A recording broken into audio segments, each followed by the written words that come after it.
오늘 읽은 본문의 말씀을 가지고 무너지는 지팡이와 영원하신 하나님이라는 제목으로 함께 말씀을 나누겠습니다. 2012년 런던 올림픽 축구 경기에서 한국과 일본이 3, 4위전을 가지게 되었습니다. 그 경기가 끝나고 나서 우리 축구 선수 박종호 선수가 독도는 우리 땅이라는 피켓을 들고 세리머니를 하다가 피파로부터 징계를 받았습니다. 국가대표로 공식적인 경기 2경기 출장 정지와 약 400만 원의 벌금을 물게 된 겁니다.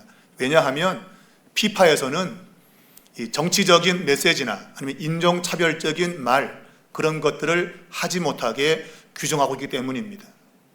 그런데 아주 민감한 당시에 정치 현안이었던 독도 그 소유권을 놓고 일본과 계속 갈등 중에 있는데 그 이야기, 독도는 우리 땅이다라고 하는 주권을 이야기함으로 그런 징계를 받은 겁니다. 얼마 전에 북중미 월드컵에서 아르헨티나와 영국이 4강전을 가졌습니다. 아르헨티나 영국을 2대1로 역전승을 거두어 결승에 진출해서 내일 이제 결승을 갖게 되는데, 그 아르헨티나가 경기를 마치고 나서 승리의 세리머니를 하면서 그들이 발비나스는 아르헨티나의 것이다라는 그러한 현수막을 들고 세리머니를 했어요. 그러니까 이 발비나스라는 땅은 아르헨티나와 영국이 각자 자기의 소유권을 주장하는 분쟁 지역입니다. 공식적으로는 영국이 소유권을 가지고 있습니다. 근데 끊임없이 아르헨티나가 그 땅은 우리 땅이다 라고 계속적으로 지금 정치적인 갈등을 가져오고 있어요. 내일이 결승전인데 피파가 어떠한 징계를 내릴지 귀추가 주목되고 있습니다. 한간에는 뭐 주동자 몇 사람을 출전 정지시킨다 그런 말도 있는데 아마 그러지 않을 것 같고, 사후에 아마 박종호 선수가 당했던 그런 징계의 수준이 되지 않을까. 다음에 몇 경기 출장 정지라든가 벌금. 왜냐하면 2014년도에도 아르헨티나가 그 브라질 월드컵을 앞두고 평가전 가졌는데 그 슬로베니아와의 그런 경기가 마치고 나서도 똑같은 요 문구를 세리머니 했던 거예요. 바로 말비나스는 아르헨티나의 것이다 라는 것. 그때 약 4천만 원의 벌금을 물었습니다. 피파가 규정한 것을 어김으로 인해서 징계를 당한 것이죠. 오늘 우리는 이사야 3장을 마주하고 있습니다. 이사야 3장에 있는 이 내용은 단순히 구약 성경의 이야기를 말하고 있는 것이 아니라 당시 주전 8세기 후반경에 북이스라엘이 이미 아수르에 의해서 나라가 멸망을 했고, 그리고 남유다까지도 아하스 왕과 히스기야 왕 두 왕 아래에서 정치적이고 사회적인 갈등이 있는 그 시기에 하나님이 선지자 이사야를 통해서 하나님의 메시지를 전한 겁니다. 무슨 메시지? 내가 너희를 징계하겠다. 왜? 너희가 내가 하지 말라고 하는 규정을 어겼다는 거예요. 도대체 그 규정이 뭔가? 성경은 하나님 외에 다른 것을 의지해서는 안 된다. 하나님만 의지해야 되는데, 당시에 이 왕들이 군사력과 또 유명한 지도자, 영적인 지도자, 또 사회적인 안정, 무엇보다도 인간적인 그 능력에 미래를 맡겼다는 거죠. 하나님께 미래를 맡긴 것이 아니고 사람에게 미래를 맡겼기 때문에 너 규정 위반이야, 내가 너를 징계할 거라면서 이사야 선지자에게 메시지를 전하게 하신 겁니다.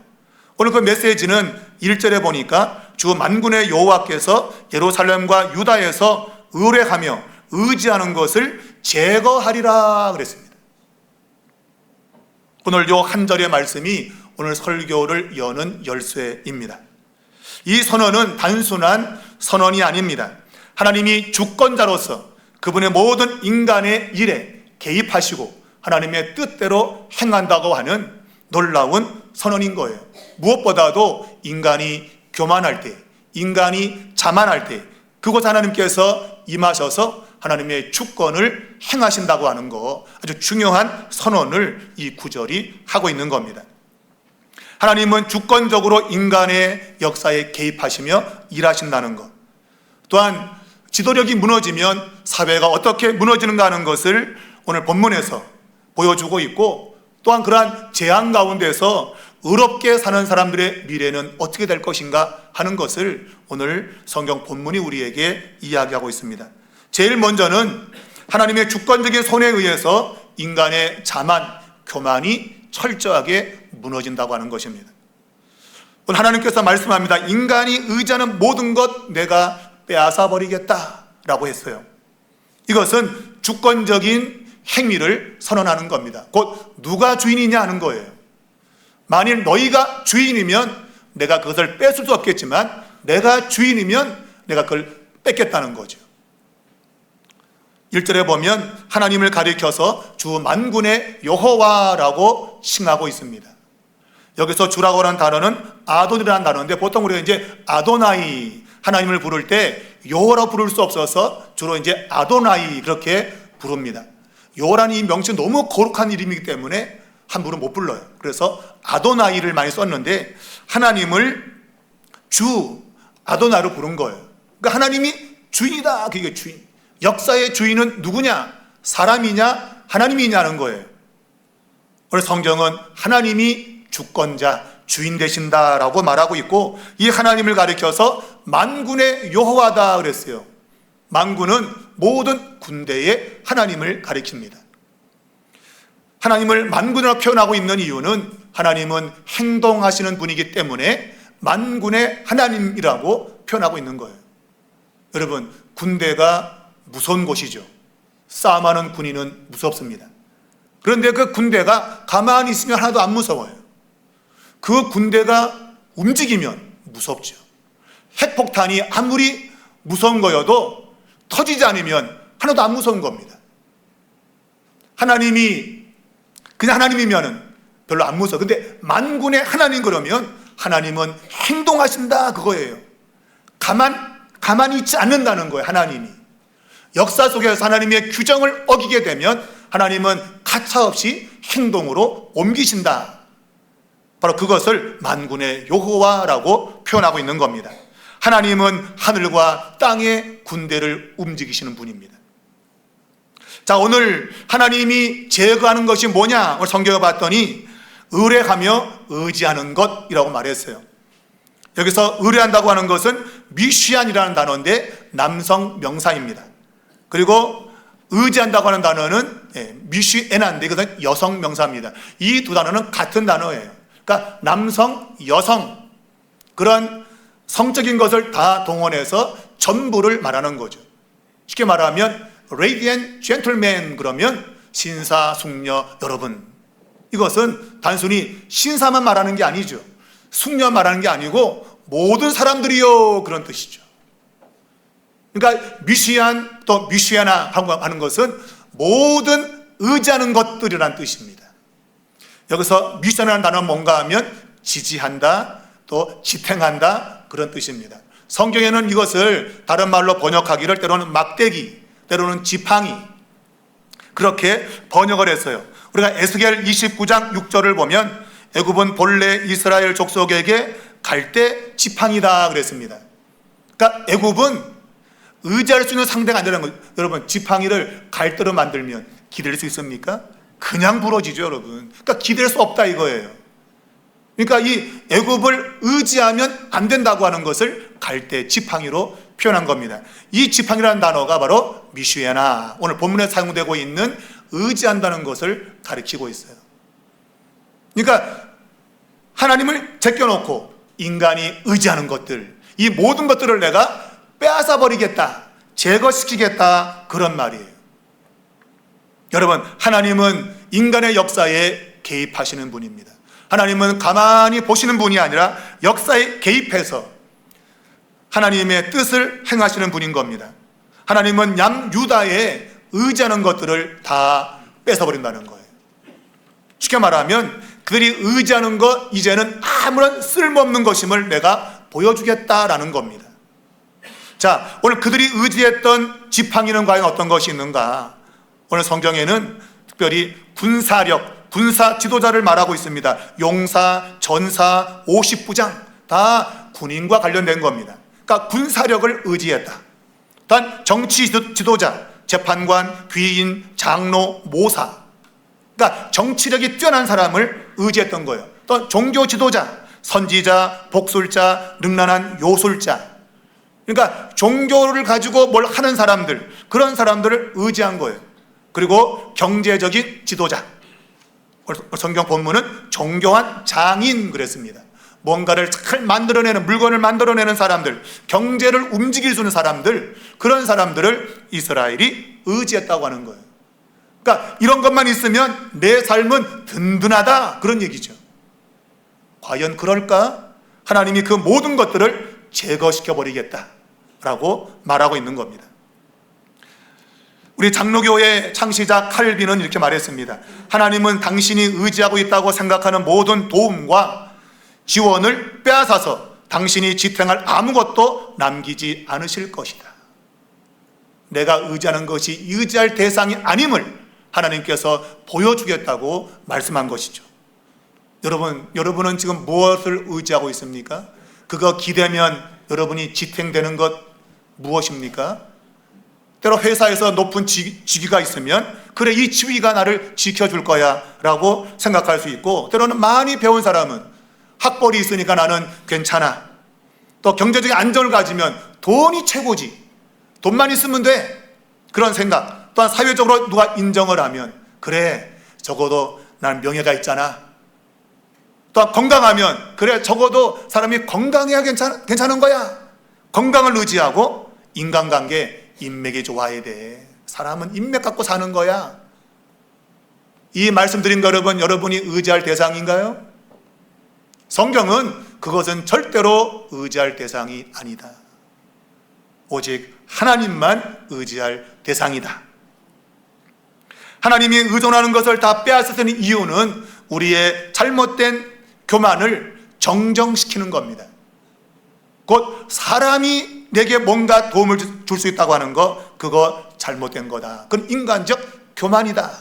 내가 그것을 바로잡아 주겠다라고 말씀하는 거예요. 이사야 2장 22절 마지막에는 너희는 인생을 의지하지 말라. 그의 호흡은 코에 있나니 새말 가치가 어디 있느냐라고 했어요. 인간은 코로 숨쉬는 존재에 불과하다. 요 콧구멍 딱 막아버리면 새말 건덕지가 없다. 아무런 가치가 없다는 거예요, 여러분.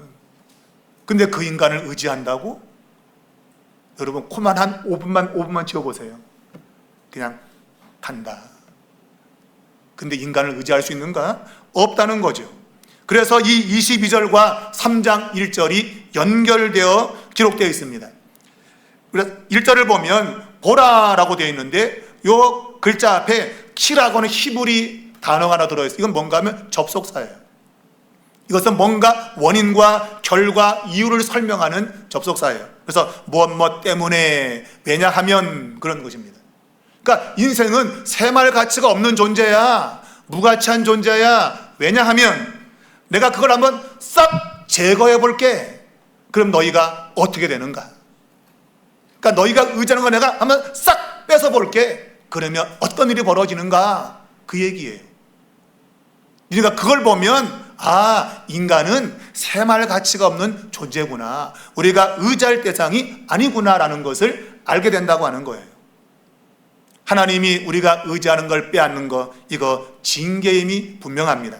하나님 우리에게 벌 주는 겁니다. 그런데 성경은 그것을 벌을 주는 것이 아니라 하나님의 주권 속에서 우리가 하나님만 의지하도록 하기 위한 하나님의 조치다. 결국 우리를 살리기 위한 거죠. 살리기 위한 거. 내가 의지했던 거 다 끊어져서 비로소 하나님을 찾게 되는 거, 그래야 사는 거, 그걸 성경이 말하고 있는 거예요. 여러분에게 있던 거 사라진 거 있습니까? 의지했던 돈, 의지했던 건강 날아간 거 있습니까? 날아간 게 있다면 하나님을 찾으라는 신호입니다. 나를 의지하며 살라고 하는 하나님의 신호입니다. 그것을 깨달아야 돼요. 오직 하나님만 의지하라고 하는 하나님의 조치, 이것이 은혜다. 우리가 시편 23편을 보면 다윗의 신앙 고백을 듣게 되는데, 여호와를 나의 목자로 그가 고백했습니다. 여호와는 나의 목자시니 내게 부족함이 없다. 그러면서 사망의 음침한 골짜기를 다닐지라도 내가 해를 두려워하지 않는 것은 주께서 나와 함께 하심이라. 주의 지팡이와 막대기가 나를 안위하시나이다.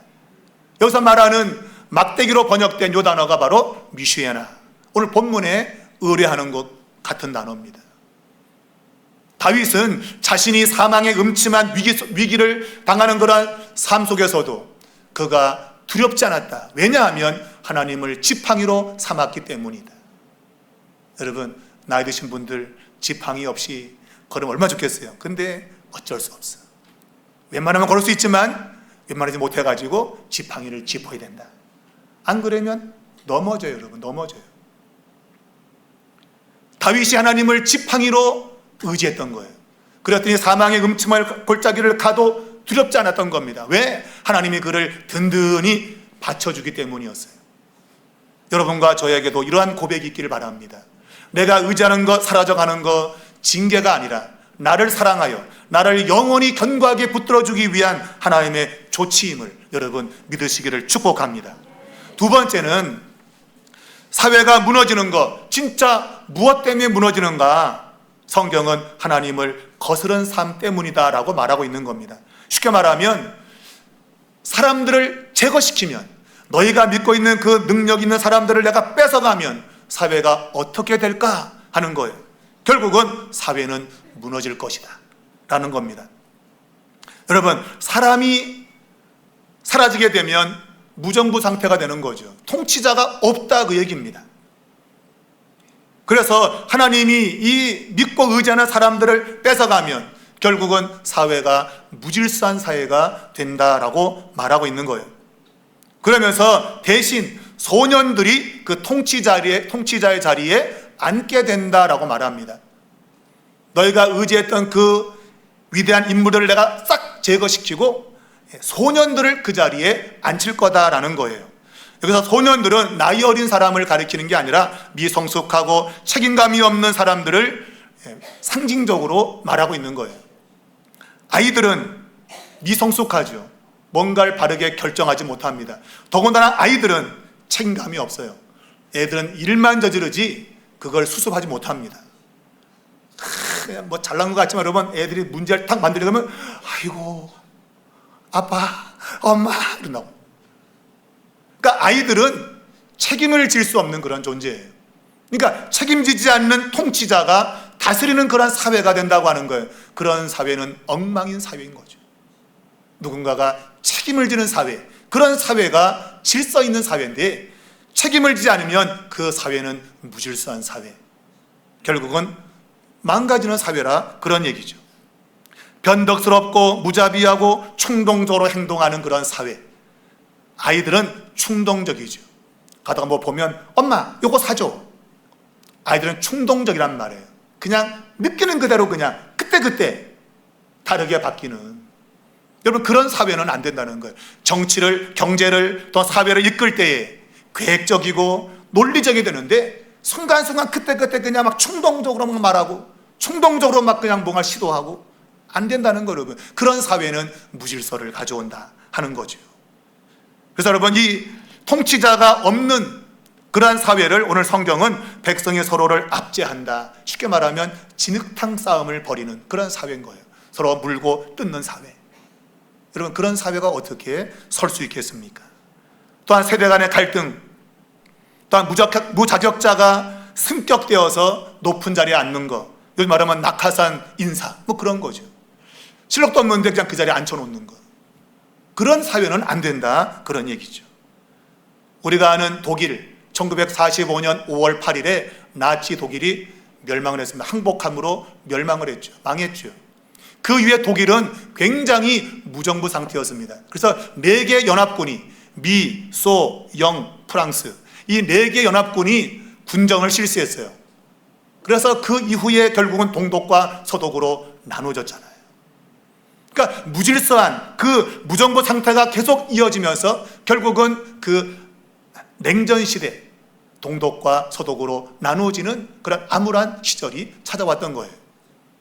그러니까 바른 통치자가 없으면 그러한 무질서가 온다는 것을 독일이라는 나라가 우리에게 보여주었던 거죠. 오늘 보면 너가 겉옷이 있으니 지도자가 되라. 웃긴 거죠, 여러분. 겉옷이 있으니 지도자가 되라. 사람이 옷만 잘 입는다고 여러분 지도자가 된다? 말이 안 되는 거죠. 들은 게 있어요, 들은 게. 근데 옷만 잘 입었으니까 야, 너가 지도자가 되라. 웃기다 그런 얘기예요. 그런 사회가 된다 그런 얘기예요. 말도 안 되는 사회, 그런 사회가 바로 인간을 의지했던, 그래서 그 인간들이 사라지게 될 그때 나타나는 현상을 이야기를 하고 있는 겁니다. 오늘 그렇게 요구하지만 나 그런 자리에 있지 않을래, 나 통치자가 안 될래라고 거절한다는 거예요. 왜냐하면 폐허더미에서 일으킬 만한 용기와 믿음이 없다는 겁니다. 옷만 화려하게 입었지 그것을 일으켜낼 만한 능력이 없다는 거예요. 여러분, 사람의 안목이 그거밖에 안 되는 거예요. 옷만 화려하게 입었다고 무너진 사회를 일으킬 수 있겠지? 천만의 말씀. 인간적 노력으로 되는 게 아니라는 거예요. 그래서 나는 안 할래, 난 못해. 맞습니다, 여러분. 못합니다, 여러분. 그런데 인간은 할 수 있다는 때로는 교만을 떨죠. 근데 여기서는 철저하게 그것을 완전히 배제시킨, 나 할 수 없어, 나 못해 라고 도망치는 이러한 모습을 이야기를 하고 있는 겁니다. 왜 이런 결과가 왔는가? 오늘 성경은 예루살렘이 멸망할 것이고 유다가 엎드러지기 때문입니다. 그렇게 한들 나라가 다시 일어서지 못한다는 거예요. 우리가 알듯이 아수르가 북이스라엘을 멸망시켰습니다. 이제 남유다도 풍전등화, 나라가 망할 길에 서 있는 겁니다. 그런 자리에서 과감하게 내가 왕이 되려 하는 사람이 없다 이거예요, 여러분. 그만큼 겁도 많고 소심하고 그게 인간적인 본성인 거예요. 잘 될 때는 막 어깨를 거들먹거리지만 어려울 때는 엄마 못 살겠네. 그것이 인간이라 그런 얘기죠. 그런데 그 인간을 의지할 수 있느냐?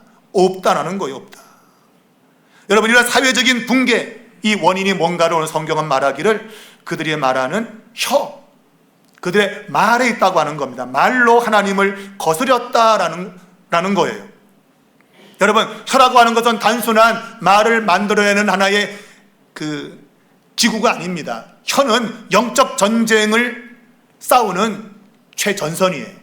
야고보서 3장 1절 이하에 보게 되면 혀를 다스리지 못하면 망한다고 말하잖아요. 여러분, 말을 잘 할 수 있어야 됩니다. 함부로 말했다면 여러분 인생 절단납니다. 근데 이 시대는 여러분 얼마나 말을 함부로 하는지 그냥 마구마구 그냥 막 쏟아냅니다, 말을. 그러다 담지 못하는 말, 그런 말이 얼마나 많은지 몰라요. 여러분, 그런 말들은 사회를 무너뜨린다 그런 얘기죠. 특별히 여러분, 오늘 하나님께서 그분의 영광의 눈으로, 영광스러운 눈으로 바라본다. 이게 뭐예요?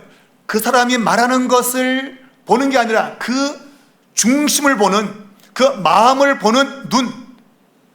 하나님은 그 마음을 살피는 겁니다.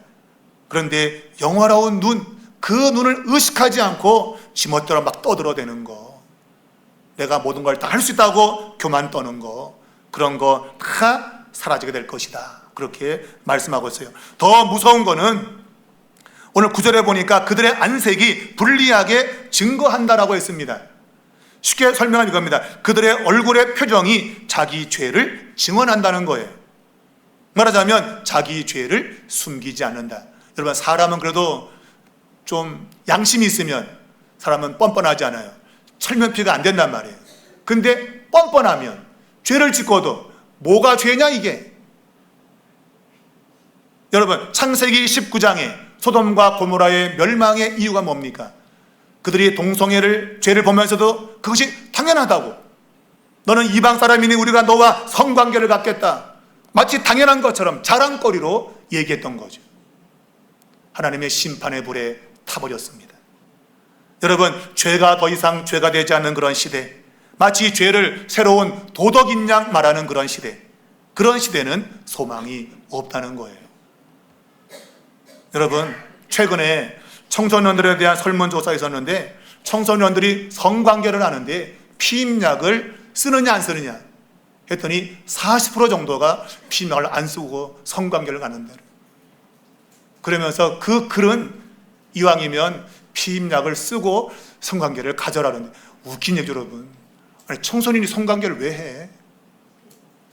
여러분, 지금 이것이 당연시되고 있는 겁니다. 야, 어리다고 못하나요? 믿는 사람들이여 정신을 바짝 차리시라. 세상은 지금 이런 시대가 되고 있습니다. 청소년의 40%가 피임약을 쓰지 않고 성관계를 가져도 이왕이면 피임하고 해. 그런 사회가 되고 있단 말입니다. 여러분, 여러분의 가정은 안심됩니까? 여러분의 자녀는 안심됩니까? 저도 자식을 두고 있지만 참 안심하기 어렵습니다.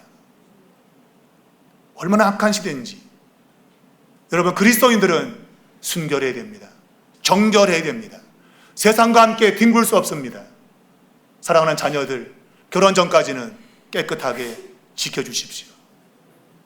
우리 학생들도, 우리 청소년, 청년들도 자기를 지켜야 됩니다. 거룩하게, 순결하게 지켜져야 됩니다.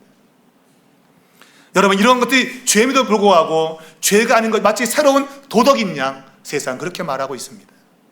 사랑하는 여러분, 하나님의 말씀 앞으로 돌아와야 됩니다. 그렇지 않으면 12절 이하에 있는 것처럼 하나님이 직접 법정에서 심판자로 판단할 것이라고 말하고 있습니다. 여러분, 하나님이 판단하시면 설 자가 없다 말입니다. 오늘 12절을 보면 하나님께서 내 백성이여 라고 말하고 있습니다. 이것은 호소하는 것입니다. 하나님은 내 백성아, 처음에 이사야 1장에는 내 백성아 라고 소리쳤어요. 이게 뭐예요? 야, 이 자식아, 그러면 되냐, 이 자식아. 소도 자기 임자를 알고 말도 자기 구유를 아는데 이 자식아, 그러면 되냐, 이 자식아. 그랬는데 여기에 와서는 그래도 안 바뀌니까 내 백성아, 제발 그러지 마, 그러지 마, 그러지 마. 그러다간 죽어.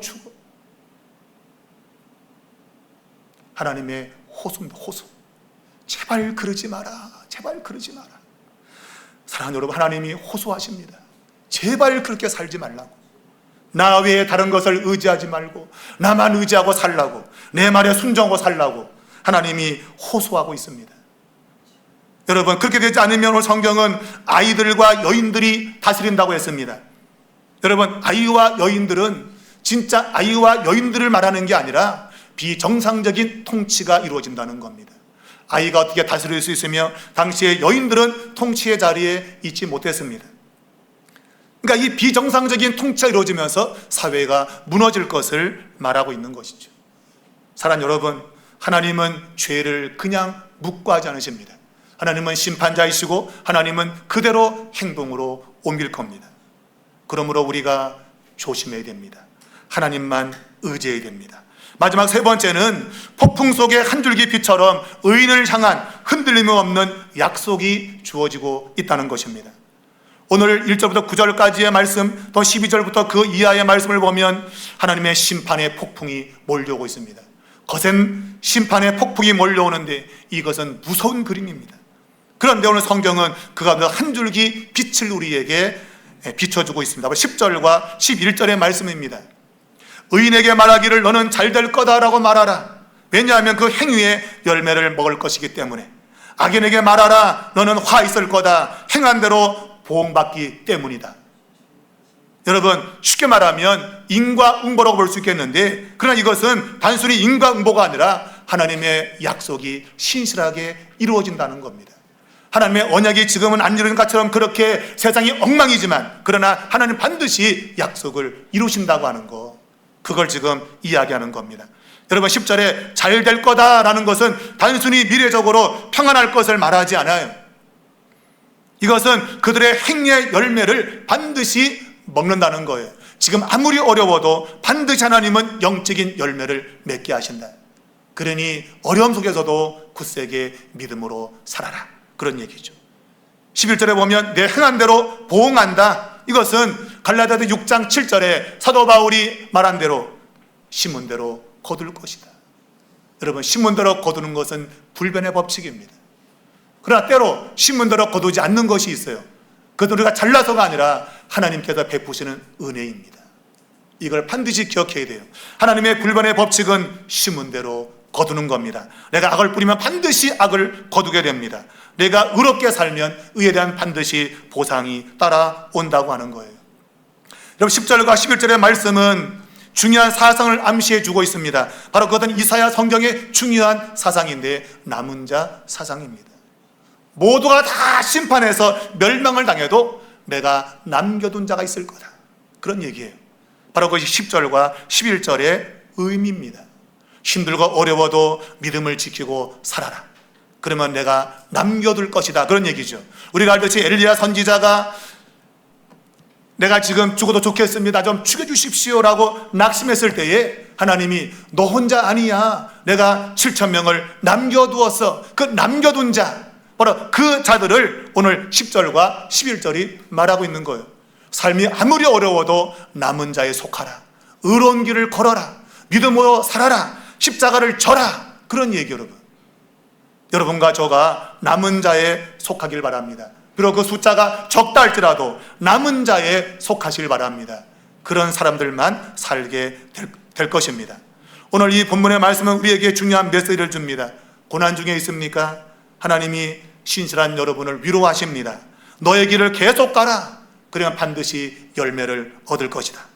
만일 잘못된 길로 가고 있습니까? 경고의 메시지입니다. 내 행위에 보응을 받게 될 것이다. 그러니 지금 돌이켜라.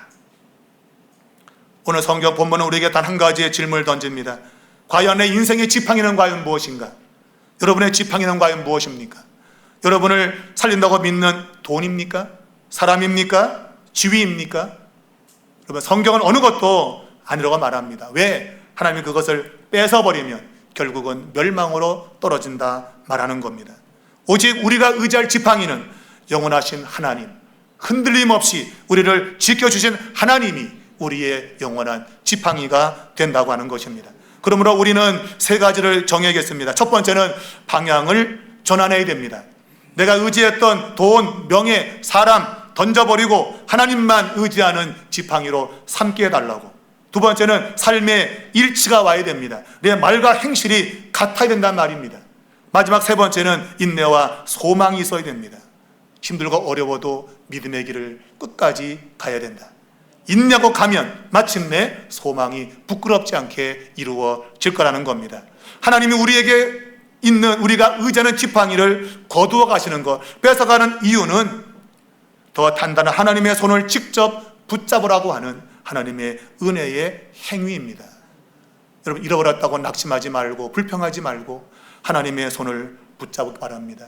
영원한 하나님의 손을 붙잡으면 여러분은 결코 흔들리지 않을 겁니다. 이것이 오늘 이사야 3장을 읽으며 우리의 마음에 결단하는 고백이 될 줄로 믿습니다. 주님의 은혜가 있기를 주의 이름으로 축원합니다.